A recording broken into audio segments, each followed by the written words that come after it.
हूं कि मैं कांग्रेस की पूरी लीडरशिप की तरफ अपना कृतज्ञता व्यक्त करना चाहता हूं। उन्होंने मेरे अंदर विश्वास रखा, चौथी बार के लिए मुझे उम्मीदवार बनाया। मैं तहे दिल से माननीय कांग्रेस अध्यक्ष, पूर्व कांग्रेस अध्यक्ष श्रीमती सोनिया गांधी, शीर्षस्थ नेतृत्व जो भी है, सबको धन्यवाद देना चाहता हूं। दूसरी बात, मैं तहे दिल से माननीय मुख्यमंत्री को और हर एमएलए जो यहाँ बैठे हैं, जो आपको दिख रहे हैं, कुछ नहीं दिख रहे हैं, उनको जेन्युइन तहे दिल से धन्यवाद देना चाहता हूं। वो पूरी तरह से प्रयत्नशील थे, उम्मीद बनाए बैठे थे और दिन रात उन्होंने परिश्रम किया, मेरा समर्थन किया। तीसरा, मैं उन 9 एमएलए को भी धन्यवाद देना चाहता हूं जिसमें से 9 के 9 कल रात तक हमारे साथ बैठे थे, खाना खाया था, जलपान किया था, फोटोज ली थी। उसके पहले जो बार बार हमसे मिले थे, मुझसे ही नहीं, मुख्यमंत्री जी से ही नहीं, लेकिन सब एमएलए से कई आश्वासन दिए थे और जिनमें से 3 आज हमारे साथ नाश्ता करके निकले थे। उनको भी मैं धन्यवाद देना चाहता हूं क्योंकि उनसे हमको कुछ शिक्षा मिली है, कम से कम मुझे निजी रूप से शिक्षा मिली है, मनोवैज्ञानिक शिक्षा मिली है। मैं इस संदर्भ में एक विनम्रता से प्रश्न पूछना चाहता हूं। नहीं, सबसे पहले, उससे पहले मैं माननीय हर्ष महाजन जी को तहे दिल से धन्यवाद, तहे दिल से बधाई देना चाहता हूं। वो जीते हैं और उनका हक बनता है बधाई प्रदान करने का।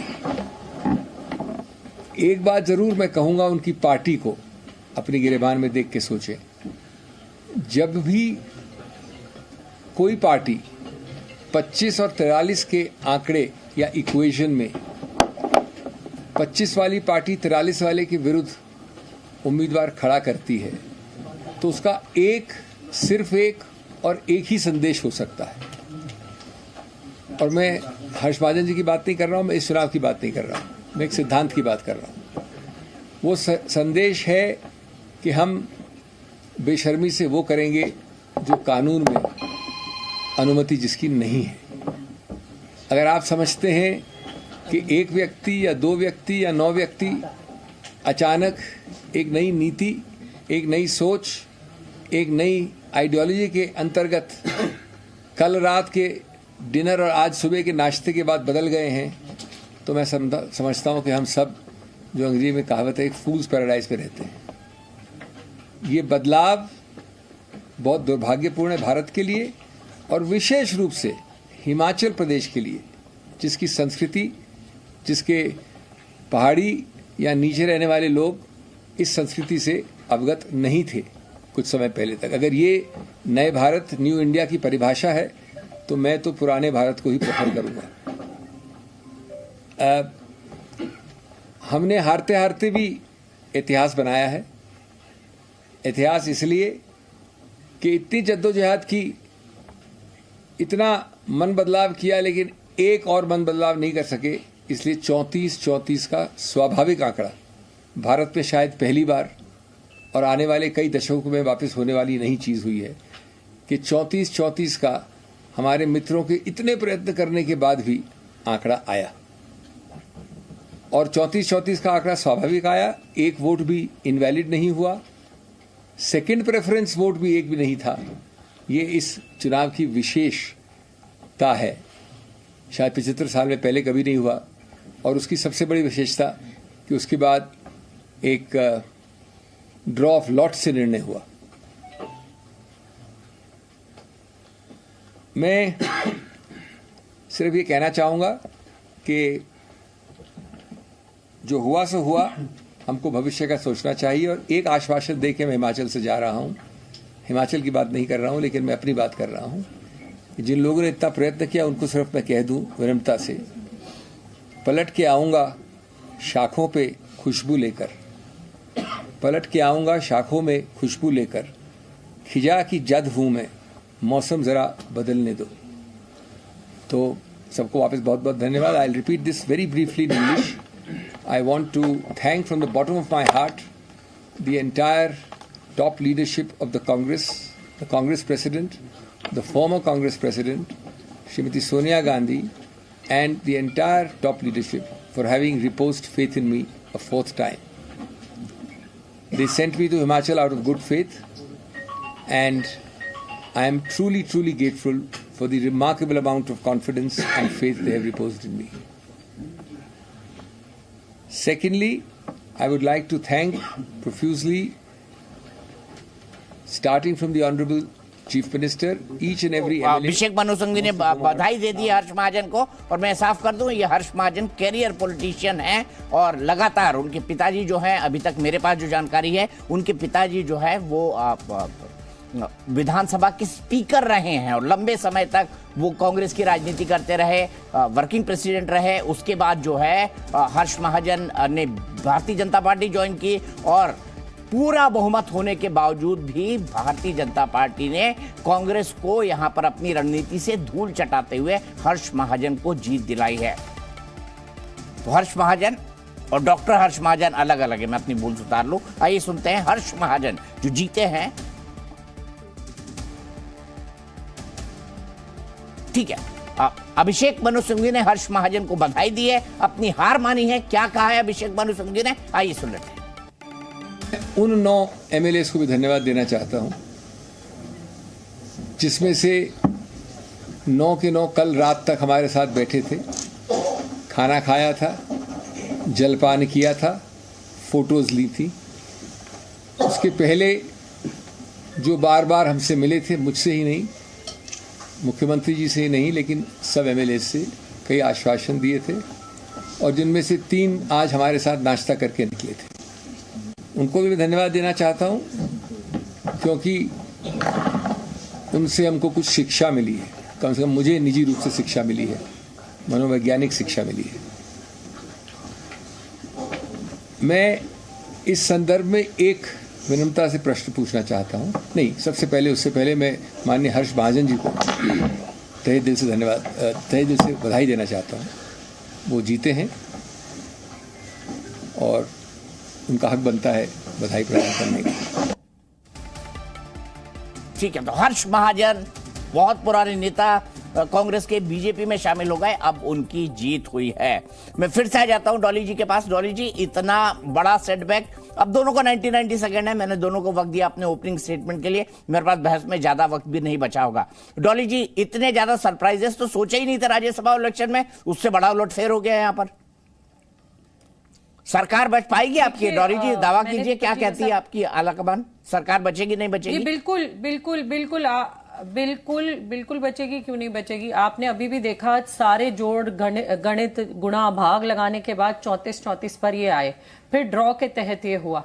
आप देखिए, सीधी और साफ बात है। मैंने जैसे पहले कहा, चंडीगढ़ चुनाव, इसका कहते हैं प्रत्यक्ष को प्रमाण की जरूरत नहीं है। चंडीगढ़ मेयर चुनाव की वो तस्वीरें, वो वीडियोस पूरे देश ने देखी, किस तरीके से भारतीय जनता पार्टी घपलेबाजी और लोकतंत्र का हनन करती है, लोकतंत्र को नुकसान पहुंचाती है। यही काम ये लगातार हिमाचल में करने की कोशिश कर रहे हैं, प्रयास कर रहे हैं, लेकिन मैं आपको दावे के साथ कहती हूँ दीपक जी, ये असफल रहेंगे, ये यहां नहीं कर पाएंगे, क्योंकि इनकी आदत में ये शुमार है। और इनको, इनकी जो अंतरात्मा है ना, इनमें भाजपा में अंतरात्मा नामक कोई चीज नहीं बची है। देश के लोकतंत्र का इन्होंने मजाक बनाकर आज रख दिया है। इनको देश की अस्मिता, देश के भारत माता में आज कोई विश्वास नहीं बचा है। सिर्फ एक तानाशाही तरीके से एक फरमान आता है और ये जोड़ तोड़ गुना भाग करके चुनी हुई सरकारों को गिराने का काम करना शुरू कर देते हैं। यही इनका काम है। और हाँ, आपने यहां पर एक और बात कही थी दीपक जी थोड़ी देर पहले कि राम मंदिर जाने से रोका गया। कांग्रेस पार्टी के नेता राहुल गांधी जी को आपने अगर सुना होगा तो क्लियरली उन्होंने कहा था कि कांग्रेस के किसी भी व्यक्ति को अगर जाना है तो वो जा सकते हैं, कोई बंदिश नहीं है, हम इवेंट का हिस्सा नहीं बनेंगे। राम में हमारी आस्था है और हमारा जब मन करेगा हम तब जाएंगे। और एक और दूसरी बात, हमारे प्रदेश अध्यक्ष कांग्रेस के उत्तर प्रदेश के अजय राय जी, हमारे कांग्रेस का प्रतिनिधि मंडल उत्तर प्रदेश का, वो भी राम मंदिर गया। और कांग्रेस से जो भी व्यक्ति राम मंदिर, जिनको भी जाने का मन था, सब गए, किसी ने किसी को नहीं रोका। तो नेशनल चैनल पे नहीं बोलना चाहिए ऐसी बात। ठीक है, आरपी सिंह जी क्या देंगे? ये तो कह रहे हैं मंदिर गए थे अजय राय जी। जी वहाँ देखा था आपने, वहाँ पार्टी का झंडा लेकर पार्टी का प्रचार करने गए थे, वह श्रद्धा के कारण से नहीं गए थे, सबने देखा था। वहाँ पर लोगों ने उनको दुत्कारा भी इस बात के कि आप पार्टी का झंडा लेकर यहाँ पर राजनीति करने क्यों आए, परंतु वो दूसरी बात है। परंतु बहन जी ने ये उत्तर नहीं दिया मेरे को कि कर्नाटक के अंदर जो 2 विधायक हमारे, एक ने वोट नहीं डाला, टोका नहीं, मैंने अच्छी बात नहीं, ये आप कृपा कर, मैंने आपको टोका नहीं, आपने बोला जो आपकी इच्छा हुई। तो कर्नाटक के अंदर एक विधायक ने हमारे वोट मिस किया और एक ने वोट हमारे पार्टी के विरोध में डाला। मैं अगर यही पैरामीटर्स इन पे लागू कर दूं तो कैसा रहेगा? हम अंतर्विवेचन करेंगे, हम चिंता करेंगे हमारे विधायक ने क्यों वोट नहीं डाला। ऐसे इनको भी चिंता करनी चाहिए कि इनके यहाँ विरोध क्यों है, इनके यहाँ विद्रोह क्यों है। और जरा पूछिए मिलिंद देवरा साहब पार्टी छोड़कर क्यों गए, बाबा सिद्दीकी पार्टी को छोड़कर के, बाबा सिद्दीकी का बेटा पार्टी छोड़कर क्यों गया, अशोक चौहान पार्टी छोड़कर क्यों गए, एक लंबी लिस्ट है। और हमारी पार्टी भी छोड़िए, पीसी चाकू एनसीपी में क्यों गए थे, सुष्मिता देव टीएमसी में क्यों गई थी, इसी प्रकार प्रियंका चतुर्वेदी शिवसेना में क्यों गई थी। तो क्या कि इनकी पार्टी का लीडरशिप फेल हो चुकी है, इनकी लीडरशिप में आज वो लीडरशिप वाली क्वालिटीज रही नहीं, वो डिस्कनेक्ट हो गए। इनके विधायक, इनके सांसद सबके सब ये कहते हैं कि आज हमारे पास कोई रास्ता नहीं कि हम पार्टी की लीडरशिप के पास जाकर अपनी बात कह भी सके। तो ये उसका आउटकम है। और ये ग्रेजुअली ये दिख रहा है कि लोग इनको छोड़कर जा रहे हैं और मोदी जी की जो पॉलिसीज हैं उससे अट्रैक्ट होकर हमारे पास भी आ रहे हैं। तो इसमें बुरा मानने वाली क्या बात है? ये अपना घर संभाले ना पहले। अब अगर 34 कह रहे हैं तो 34 के अंदर तो आप बजट पास नहीं कर पाएंगे। किस प्रकार से आप कह रहे हैं कि आपकी मेजोरिटी है, 34 से आप हाउस के अंदर अपनी मेजोरिटी साबित नहीं कर पाएंगी। तो और एक उसमें अगर स्पीकर भी हुआ तो 33 रह गए। तो ये तो तय है कि वहां पर जो सदन की स्थिति होगी कल स्पष्ट हो जाएगी सारी ठीक है। परंतु एक बात तय है कि आज कांग्रेस को लोग छोड़ कर जा रहे हैं कि उनको लगता है कि आज कांग्रेस डूबता हुआ जहाज है। और यही नहीं, विद इन पार्टी नहीं, उनके अलायंस पार्टनर भी उनको छोड़ कर जा रहे हैं। अभी वायनाड से लेफ्ट पार्टी ने अपना कैंडिडेट डिक्लेयर कर दिया, ममता बनर्जी ने ऑलरेडी इनको अंगूठा दिखा दिया। मैं रोक रहा हूं आपको, सीधे चलते हैं सुखू जी की प्रेस कॉन्फ्रेंस। हिमाचल की संस्कृति में जो जिस पार्टी से चुनकर आता था उसमें विरोधाभास रहता ही है, लेकिन जब वो चुनकर आए तो उन्होंने अपना वोट को बदला है, अपने ईमान को बेचा है। इससे आगे मैं क्या कहूँ, लेकिन मैं इतना कहना चाहता हूँ कि हिमाचल की जनता इस प्रकार की संस्कृति की आदी नहीं है।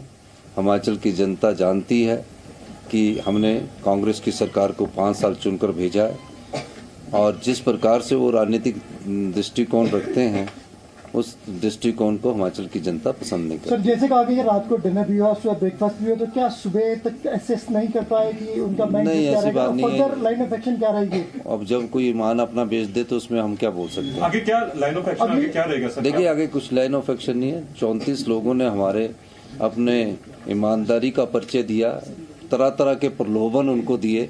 ऐसा नहीं है कि एक ही व्यक्ति को प्रलोभन मिला है, उन 34 आदमी में तरह तरह के प्रलोभन दिए जिसकी कल्पना हिमाचल के नेता नहीं कर सकते। मैं ये कह सकता हूँ उसकी कल्पना हिमाचल के नेता नहीं कर सकते, लेकिन 34 आदमियों ने अपने चरित्र का भी परिचय दिया, अपनी नैतिकता का भी परिचय दिया, अपनी ईमानदारी का भी परिचय दिया और आज 34 के 34 आदमी हमारे पास खड़े हैं।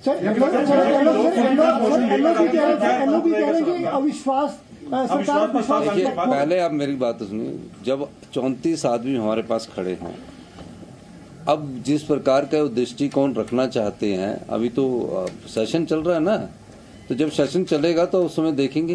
क्योंकि राज्यसभा में एक बात याद रखना, राज्यसभा की जो बात है जो गे है उसमें से कई लोग, उनके परिवार के लोग उनसे पूछ रहे कि आपने ऐसा क्यों किया। जब उनके घर वाले पूछ रहे तो उसमें सोच सकता कई लोग अभी घर वापसी की तरफ भी सोचे। एक वाक्य इसमें जोड़ना मैं भूल गया, इन 9 में से कई ऐसे हैं, नाम नहीं लेना चाहता हूँ, जिन्होंने मेरे नामांकन पत्र में सिग्नेचर किया है और मुझे प्रस्तावित किया है। आप ईमान की किसकी बात करते हैं? आप प्रश्न हमसे पूछते हैं। सर मुख्यमंत्री सर एलओपी ने कहा है कि सरकार आपके सवाल का एक जवाब हो गया, अब और कोई पूछना चाहे? भाजपा के विधायक लगातार ये दावा अब कर रहे हैं कि 9 के अलावा भी और विधायक हैं जो उनके संपर्क में हैं और बार बार नेता प्रतिपक्ष ये कह रहे हैं कि सरकार अपना विश्वास खो चुकी है। अभी तो विश्वास तो खोया नहीं है, वो तो 34 तो हमको भी पड़े है, 34 उनको भी पड़े हैं। तो विश्वास की जब बात आएगी वो तो फ्लोर ऑफ द हाउस में देखा जाएगा। अभी काय को आप इस चर्चा में पड़ रहे हैं, चिंता मत करिए। होना है तो 34-34 पे बजट पास करना। देखिए वो तो बजट के समय जैसी परिस्थिति होगी आपको समय पता लगेगी। बहुत बहुत धन्यवाद। जय हिंद।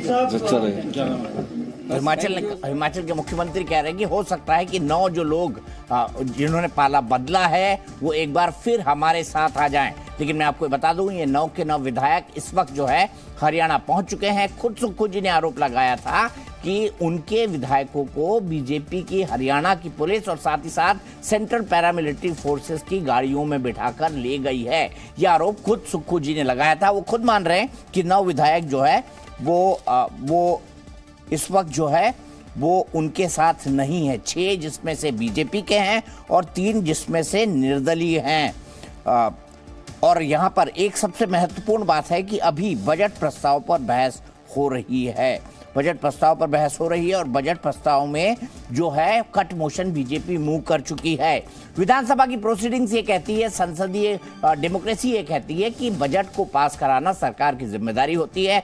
अगर सरकार बजट पास नहीं करा पाती है तो फिर ऐसे में जो है सरकार को स्टेप डाउन करना होता है। तो अगर भारतीय जनता पार्टी सरकार गिराना चाहती है तो वो कुछ नहीं करेगी, सिर्फ कट मोशन को वोट करा देगी। और ऐसे में जब 9 विधायक एब्सेंट होंगे और वो इस वक्त हरियाणा के अंदर हैं तो हाउस के अंदर क्या होगा, इस परिस्थिति को आप बड़ी आसानी से समझ सकते हैं। लेकिन ये ड्रामा अभी यहाँ खत्म नहीं हुआ है। यहाँ से एक नए अध्याय की शुरुआत हुई है और वो नए अध्याय की शुरुआत ये है कि उत्तर में इकलौती हिमाचल की कांग्रेस की सरकार वो अब चला चली की बेला में फिलहाल दिखाई दे रही है। कल क्या होता है ये कोई नहीं कह सकता, लेकिन जो इंडिकेशन है, जो संकेत है वो ये है कि बीजेपी के हर्ष महाजन की जीत के मतलब ये है कि अल्पसंख्यक हो गई है, अल्पमत में आ गई है सुखविंदर सिंह सुक्खू की सरकार और 34 विधायक दोनों के पास हैं। अब 34 विधायक में से अगर 9 माइनस 9 हो गए तो उसके बाद वो अभी हिमाचल के अंदर, हरियाणा के अंदर बैठे हुए हैं, तो फिर वोट के अंदर क्या होगा सदन में आप बहुत बेहतर ढंग से समझ सकते हैं। सीधे मैं चलता हूं यहां से, मेरे साथ जो है डॉली शर्मा जी बैठी हैं, आरपी सिंह बैठे हुए हैं। यहां पर सबसे महत्वपूर्ण बात जो है, जो समीक्षा के पास चलते हैं। समीक्षा मेरे साथ जुड़ गई है। समीक्षा वहां से हमको लगातार ब्रेकिंग न्यूज दे रही थी। समीक्षा, क्या जानकारी मिल रही है बीजेपी के नेताओं से, उनकी अगली रणनीति क्या है? क्योंकि बजट पर कल वोट होना है और ऐसे में इतने सारे विधायक अगर नहीं है तो सरकार के पास बहुमत होगा या नहीं होगा?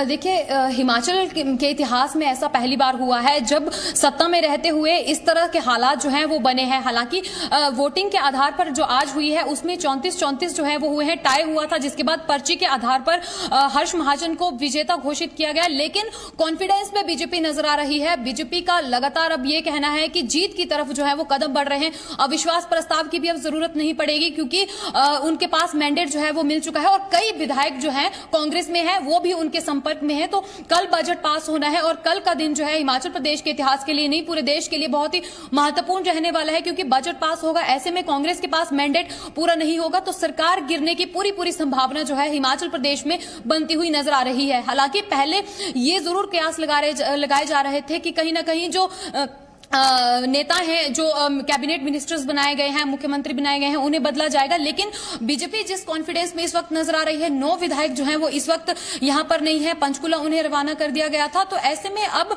बीजेपी पूरी तरह से कॉन्फिडेंस में है कि हिमाचल प्रदेश में अब सरकार जो है वो बनाकर रहेगी। हालांकि उन्होंने ये भी कहा है कि कल जो है वो स्पष्ट स्थिति हो जाएगी कि कितनी जो है वो किस संख्या उनके पास, संख्या बल जो है वो कितना है। बीजेपी के पास ज्यादा है, वो कह रहे हैं कि 34 का जरूर ये आंकड़ा हुआ है, लेकिन कई और विधायक भी हैं जो कि उनके पक्ष में समर्थन कर रहे हैं। क्योंकि जो विधायक आज जो पंचकुला के लिए रवाना हुए, जिन्होंने क्रॉस वोटिंग की है, वो भी शाम को जो सिंघवी हैं उनके साथ उन्होंने डिनर किया, सुबह मुख्यमंत्री के साथ जो है वो उन्होंने ब्रेकफास्ट किया है, तो उनके साथ से ही वो निकल कर गए हैं। हालांकि अगर जो विधायक यहां से निकल कर गए थे जिन्होंने क्रॉस वोटिंग की है, ये भी कहा, जानकारी मिलकर सामने आई है कि जिन्होंने क्रॉस वोटिंग की है वो पहले कांग्रेस के विधायकों के साथ ही यहां पर पहुंचे थे, जिसके बाद उन्होंने क्रॉस वोटिंग जो है वो कर दी है, जिसके बाद उन्हें सीआरपीएफ की जो गाड़ियां हैं वो लेकर पंचकुला के लिए रवाना हो चुकी हैं। तो अब कल का दिन देखिए बहुत ही महत्वपूर्ण रहने वाला है। बीजेपी की ओर से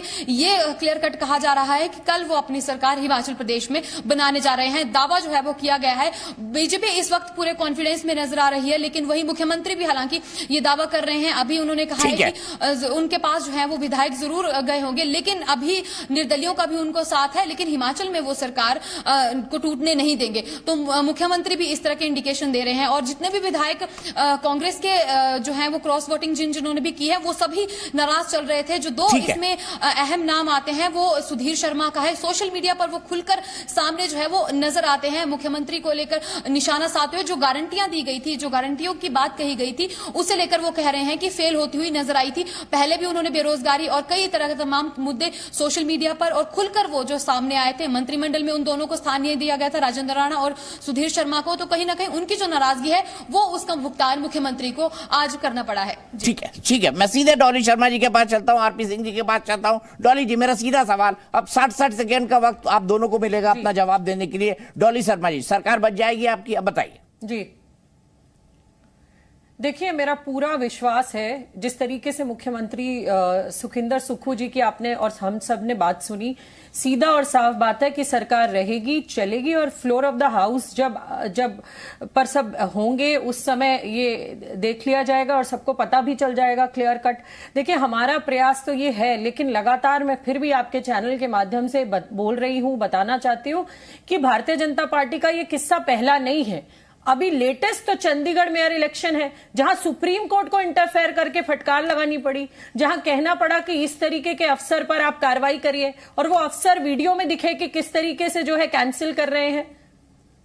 वो ये कोई नई बात थोड़ी है। आप विधायकों को कैप्चर करके ले जा रहे हैं, हरियाणा पहुंच गए भारतीय जनता पार्टी, और फिर भारतीय जनता पार्टी के नेता दावा करने लग गए हैं कि हम सरकार बनाकर दिखाएंगे, हम सरकार बनाकर दिखाएंगे। तो कल तो आप किसी को भी किडनैप करेंगे, उठाएंगे, ले जाएंगे सीआरपीएफ की गाड़ियों में, जैसा पहले बताया गया। ये इस तरीके के जो काम भारतीय जनता पार्टी कर रही है, सीधा सीधा लोकतंत्र की हत्या कर रही है। और हिंदुस्तान में जब अंग्रेज नहीं रहे तो इस तरीके के तानाशाह भी नहीं रहेंगे। ठीक है, आरपी सिंह साहब, लोकतंत्र की हत्या है ये? आप बताइए, पैरामिलिट्री फोर्सेस की गाड़ी में आरोप लगा रहे हैं मुख्यमंत्री कि आप विधायकों को भरकर ले जा रहे हैं। ये वही विधायक है जिन्होंने अभिषेक मनु सिंघवी जी के खिलाफ वोट दिया और महाजन जी के पक्ष में वोट दिया। तो जबरदस्ती कैसे हो गया? कोई अपनी अंतरात्मा से वोट दे और उसके बाद वह कहे कि मुझे खतरा है मेरी जान को यहाँ पर रहने में, मेरे को मुख्यमंत्री जहाँ बाकी लोगों से जान को खतरा हो सकता है, तो वो अपनी संरक्षण के लिए, अपनी सुरक्षा के लिए कहीं भी जा सकता है। क्यों नहीं? अपनी हर व्यक्ति को अपनी सुरक्षा की छूट है। और मेरी बहन, आप एक बता दी, मेयर साहब को बोलिए ना, वो डिप्टी मेयर का और सीनियर डिप्टी मेयर का चुनाव करा लें। वो नहीं करा रहे, भाग रहे हैं वो, क्योंकि वह खुद अल्पमत में है। ये पहली बार होगा कि हालांकि कोर्ट ने किया, परंतु कोर्ट ने एक अल्पमत वाले मेयर को वहां के हाउस पे थोप दिया। और मेरा चैलेंज स्वीकार करिएगा कि आप कृपा कर अगले 2 दिन के अंदर वहां पर डिप्टी मेयर और सीनियर डिप्टी मेयर का चुनाव करा लीजिए। आपको स्थिति डॉली रोका, मैंने आपको क्या रोका? अच्छी बात नहीं है डॉली बहन, अच्छी बात नहीं, रोका नहीं ना, अच्छी बात नहीं, परंतु आप एक्सपोज हो चुकी हैं और यही आपकी पार्टी में भी एक्सपोज हो चुके हैं, क्योंकि आपके नेताओं को उनके जो पालतू हैं उनके उससे समय और फुर्सत नहीं है। वो सब नेता जो छूट कर जाते हैं, कहते हैं कि हम मिलने जाते हैं, नेताजी हमारे जो राहुल गांधी जी हैं वो अपने और चीज़ों में व्यस्त रहते हैं। तो इसलिए दिक्कत है, आप मानिए कि दिक्कत है आपकी। मैंने अभी आपको एक लंबी लिस्ट गिनाई थी और सिर्फ भाजपा में नहीं, बाकी पार्टियों में लोग छोड़ के जा रहे हैं। तो दिखता है कि आपकी लीडरशिप फेल हो चुकी है, आपकी लीडरशिप के पास कोई पॉलिसी है नहीं, और लोग, आपकी पार्टी के कार्यकर्ता, आपकी पार्टी के नेता, विधायक, एमपी आपकी लीडरशिप की नीयत पे अब शक करने लगे हैं। ये है असली हकीकत। अब इसे आप जब तक आप मुंह मोड़ेंगे तब तक आप अपनी पार्टी का नुकसान कराते रहेंगे। बताइए डॉली जी, मैं दूसरे आपस से बड़ा सीरियस सवाल पूछता हूं।